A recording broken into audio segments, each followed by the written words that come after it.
Excella Education Study in USA assured scholarship. Contact 9881 96666. నమస్తే రత్నజు voice నేను మీ మామిడి. మొత్తం ఆంధ్రప్రదేశ్ రాష్ట్రంలో ఎత్తులు ఇలా చాలా అంటే పొత్తుల గురించి ఎత్తులు ఒక్కొక్క పార్టీ ఒక విధంగా వస్తుంది. అసలు ఈ ఎత్తులు పొత్తులు చిత్తులు అంటూ కూడా ముందుకు వెళ్తున్నాయి అన్ని పార్టీస్ ఏం జరుగుతుంది ఆంధ్రప్రదేశ్ లో.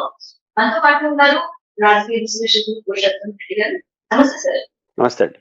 సార్, ఆంధ్రప్రదేశ్ లో ఇప్పుడు ఎత్తులు పైఎత్తులు వేస్తూ పొత్తులకు వెళ్తూ ఇప్పుడు అవి నిజంగానే ఆ పొత్తులు ముందుకు వెళ్తాయా లేకపోతే చిట్ అవుతారా ఆ పొత్తులతో? ప్రతి ఎన్నికల సమయంలో కూడా రాజకీయ పార్టీల మధ్య పొత్తులు పెట్టుకున్నా లేదా ఒంటరిగా పోటీ చేసినా అది సక్సెస్ ఫెయిల్యూర్ అనేది ఫలితాన్ని బట్టి ఉంటుంది. ఇప్పుడు ఒంటరిగా పోటీ చేయాలని వైఎస్ఆర్ కాంగ్రెస్ పార్టీ అనుకునింది, పొత్తులతో వెళ్ళాలని తెలుగుదేశం పార్టీ అనుకుంటుంది. అంటే ఒకరికి ఇంకొకరు తోడైపోతే ఆటోమేటిక్ గా అదనపు ప్రయోజనమే ఉంటుందని రూల్ ఏం లేదు. కొన్ని సందర్భాల్లో ఒంటరిగా పోటీ చేసినా కూడా మంచి ఫలితాలు వస్తాయి, కొన్ని సందర్భాల్లో నష్టం వస్తుంది, కొన్ని సందర్భాల్లో పొత్తులతో లాభం వస్తుంది, కొన్ని సందర్భాల్లో ఆ పొత్తులే నష్టానికి దారితీస్తాయి. ఇప్పుడు ఆంధ్రప్రదేశ్లో వైఎస్ఆర్ కాంగ్రెస్ పార్టీ ఒంటరిగా పోవాలని నిర్ణయించుకుంది, తెలుగుదేశం పార్టీ పొత్తులతో వెళ్ళాలనుకుంటా ఉంది. జనరల్గా పొత్తులు ఎలా ఉండాలంటే ఒక భావసారూప్యత ఉండాలి. అట్లాంటి భావసారూప్యతతో కూడుకున్న పొత్తులే మంచి ఫలితాన్ని ఇస్తాయి. భావసారూప్యత అంటే అర్థం ఏంటంటే ఎవరి మీదో కోపంతో లేదా ఎవరి మీదో ద్వేషంతో పొత్తులు పెట్టుకుంటా రాజకీయ అవగాహన వచ్చినా కుదరదు. అది మనం చేస్తున్న ప్రయత్నానికి యాడ్ అయ్యేట్టుగా ఉండాలి. ఇప్పుడు ఉదాహరణ తెలుగుదేశం పార్టీ రాజకీయంగా కొన్ని చేస్తుంది ఆంధ్రప్రదేశ్లో, జనసేన కొన్ని చేస్తుంది, బీజేపీ కొంత చేస్తుంది, వామపక్షాలు కొన్ని చేస్తున్నాయి. ఇప్పుడు వీళ్ళ మధ్య భావసారూప్యత ఎక్కడ రావాలి? కానీ ఇప్పుడు ఉదాహరణకు జనసేన ఉంది. జనసేన ఎందుకు పెట్టారు పార్టీని? ఎందుకు పెట్టారంటే తెలుగుదేశం గతంలో పరిపాలించింది, వైసీపీ పరిపాలిస్తూ ఉంది, కాబట్టి ఇంతకన్నా బెటర్ పరిపాలన మేం చేస్తాము, అందుకు గాను బీజేపీతో కలిసి పోరాడుతున్నాము అని చెప్పారు. అట్లే కంటిన్యూ అయితే దానికి ఒక విలువ ఉంటుంది, దానితో కంటిన్యూ పోరాటం చేయాలి.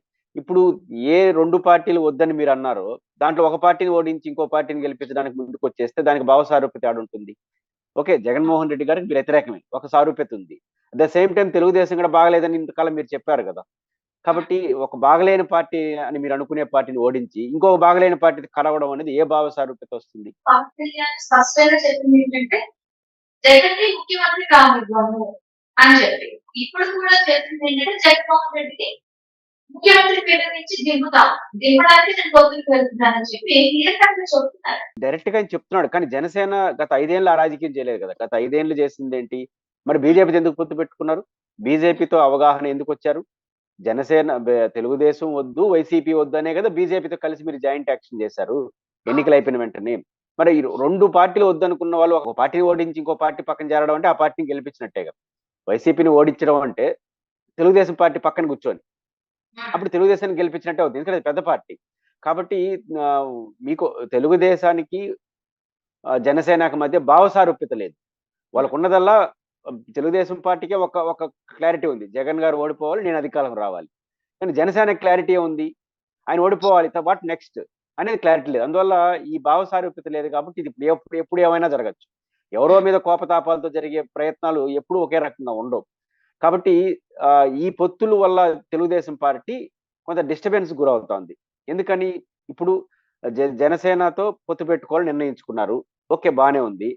కనీసం వీళ్ళకన్నా ఏముండాలి? జనసేన అనే పార్టీ బీజేపీతో తెగదెంపులు చేసుకుని నాతో వస్తా ఉందా, ఇండివిజువల్ గా వస్తా ఉందనే క్లారిటీ లేకుండా వచ్చినోడు చేర్చుకున్నారు. అదే భావసారూప్యత లేదంటాను. ఎవరు వస్తే వాళ్ళు కలుపుకొని పోవడం అనే ధోరణి తప్ప భావసారూప్యత అంటే ఫస్ట్ ఏం అడుగుండాలి పవన్ కళ్యాణ్ గారిని?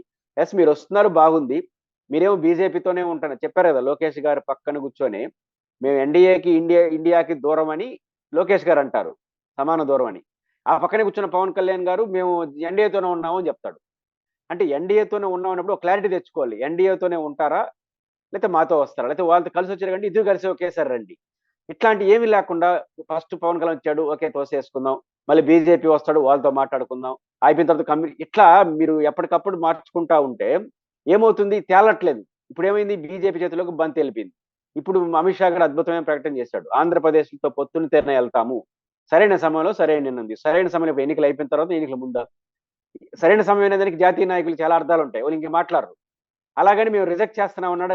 అలాగని తెలుగుదేశం పార్టీ ఇప్పుడు ఆంధ్రప్రదేశ్లో కూర్చొని ఇంకా వాళ్ళు టైం అయిపోయింది, ఇంకొంత మా పార్టీకి ఎంత ధైర్యం ఉందా? లేదు, ధైర్యం ఉంటే ఢిల్లీకే పోయి ఉంటారు. అంటే ఒక భావ సారూప్యత లేని, హేతుబద్ధత లేని పొత్తులు పెట్టుకుంటే ఎవరు కలిసి వస్తే వాళ్ళతో పట్టుకుందాం పోదాం ఉన్నాము అంటే ఇట్లాంటివి వస్తాయి. ఇప్పుడు తెలుగుదేశం పార్టీ ఎలక్షన్లో అభ్యర్థులు ఎంపిక చేసుకొని ఎన్నికల క్యాంపెయిన్ చేయాల్సిన చంద్రబాబు నాయుడు గారు పొత్తులు ఇంతవరకు ఫైనలైజ్ చేయలేకపోతున్నాడు. పొత్తులు ఆయన స్పీడ్ గానే ఉన్నాడు, మీరు పోయే వాళ్ళు స్పీడ్ గా లేరు. ఎందుకంటే వాళ్ళకి ఏరే అజెండాలు ఉన్నాయి, మీ అజెండాలో వాళ్ళ అజెండాలు కాదు. అందువల్ల సహేతుకమైన అజెండాలు లేకుండా, భావ సారూప్యత లేకపోవడం వల్ల తెలుగుదేశం పార్టీ పొత్తులతో ఇబ్బంది పడుతుంది. మామూలుగా పొత్తులు అంటే అర్థం ఏంటి? యాడింగ్, 4-5 పార్టీలు యాడ్ అయితే ఇంకా బలం చేకూర్చాలి. ఈయనకి పార్టీలు యాడ్ అయ్యేసరికి తలనొప్పి, తలకు భారం అవుతుంది. ఒక్కొక్క పార్టీ యాడ్ అవుతుంటే ఒక్కొక్క భారం పైకి పడతాం చంద్రబాబు నాయుడు. ఇప్పుడు వాళ్ళు ఒక భారం అనుకున్నారు, పవన్ కళ్యాణ్ గారికి ఎట్లా సీట్ ఇవ్వాలనుకున్నాడు. ఇప్పుడు బీజేపీ యాడ్ అయింది. ఇంకా బీజేపీ తెలుగుదేశం పార్టీ పొత్తు ఉంటుందా లేదా తెలియాలి. తేలిన తర్వాత వాళ్ళు సీట్లు ఇవ్వాలి. ఎప్పుడు తెలియదు ఇవన్నీ, ఈ ఎలక్షన్ దగ్గర వచ్చేస్తా ఉంది. కాబట్టి పొత్తులు ప్రాతిపదిక లేనప్పుడు ఇట్లాంటి తలనొప్పులు వస్తాయి. ఆ ఇబ్బందులు వాళ్ళు ఉన్నారు. జగన్ గారికి ఆ ఇబ్బంది లేదు, ఎందుకంటే ఒంటరిగా పోటీ చేయాలనుకున్నాడు కాబట్టి ఒంటరిగా వెళ్ళిపోతాడు. ఇది అదనపు అడ్వాంటేజ్ అవుతుంది జగన్ గారికి. మామూలుగా ఒంటరిగా పోటీ చేయడం డిసడ్వాంటేజే. ఎప్పుడు ఆ పక్క భావ సారూప్యతతో పర్ఫెక్ట్ గా వస్తే, ఇంతమంది ఒకటైనారంటే జగన్ గారు లేదని తప్పులు ఉన్నాయని అనుకుంటారు కదా.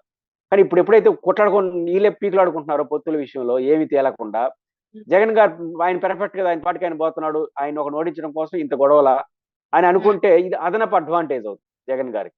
కాబట్టి ఈ పొత్తులు ఎత్తుల్లో జగన్ గారు ప్రస్తుతానికి పై చేయి సాధించినట్టుగానే చూడాలి. టీడీపీ ఇప్పుడు మెయిన్ పార్టీగా ఉంది కాబట్టి, బీజేపీ జనసేన ఈ పార్టీ కాబట్టి టీడీపీ రేషియో ఎక్కువగా ఉంటుందా? బీజేపీ జనసేనకి సీట్లు పంపకాలుగా ఉంటుంది.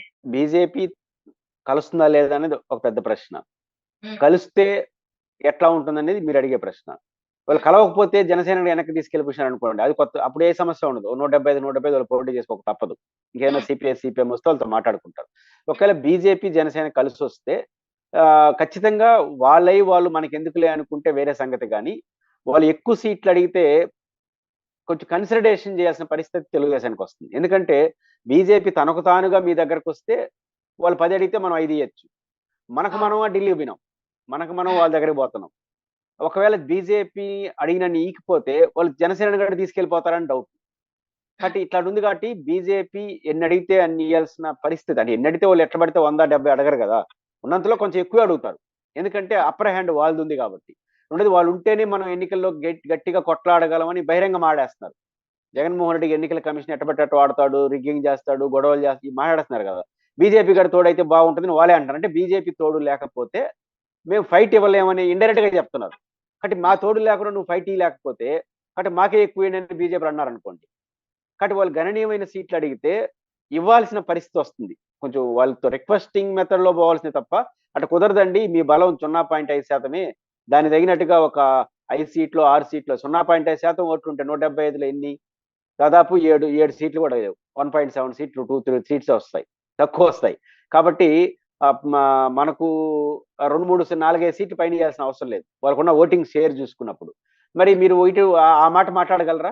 బీజేపీతో మీ ఓట్లు ఎంత అంటే, మా ఓట్లు అంత ఉన్నప్పుడు మాకు ఎందుకు వచ్చారు అంటారు. బీజేపీని చూస్తా ఉండేది ఆయన ఓట్లు కాదు కదా, వాళ్ళ బ్యాక్ బౌన్ బలం. అంటే ఆయన వస్తే ఎలక్షన్ కమిషన్ ఏదో న్యూట్రల్ అయిపోతుంది, మనకు అనుకూలంగా వచ్చేస్తుంది, కొట్టేస్తారు, ఇది వాళ్ళ ఆలోచన. అంటే ఆ పాత్ర పోషించాలని మమ్మల్ని ఆశిస్తున్నారు కాబట్టి మాకు అడిగినంటే ఈయన వాళ్ళు అంటారు. కాబట్టి అడిగినంత ఇస్తే 2 సమస్యలు, ఒకటి సీట్లు అడ్జస్ట్ చేయడం ఒక సమస్య, ఓట్లు షేర్ ఇంకో సమస్య.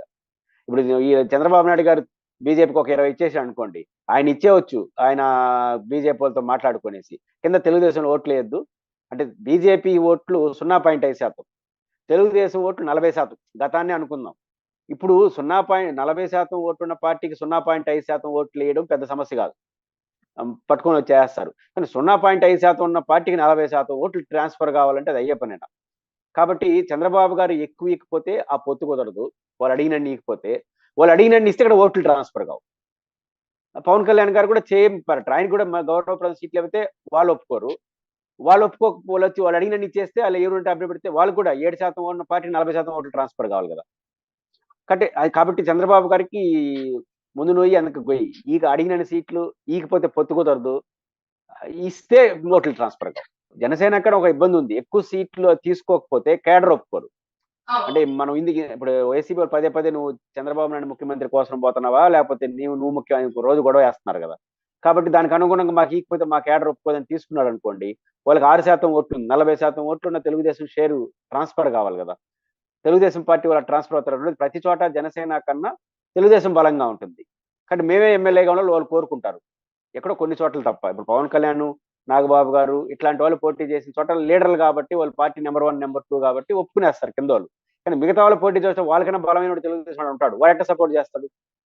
కాబట్టి ఈ ఇబ్బంది ఉంటుంది. కాబట్టి జనసేన పొత్తు వాళ్ళకి కూడా ఇబ్బంది ఏంటంటే ఎక్కువ సీట్లు తీసుకోకపోతే అమ్ముడు పోయినాం అంటారు. ప్యాకేజ్ తీసుకున్నాం అంటారు. ఎక్కువ తీసుకునేస్తే తెలుగుదేశం ఓట్లు ట్రాన్స్ఫర్ కావడం వాళ్ళకి సమస్య, వీళ్ళకి సమస్య. ఆ ఇబ్బందులు పొత్తులో ఒక సమస్య, పొత్తులు కుదిరిన తర్వాత ఓట్లు ట్రాన్స్ఫర్ అనేది మరో సమస్యగా వాళ్ళకు ఉంటుంది. Okay sir. Thank you very much.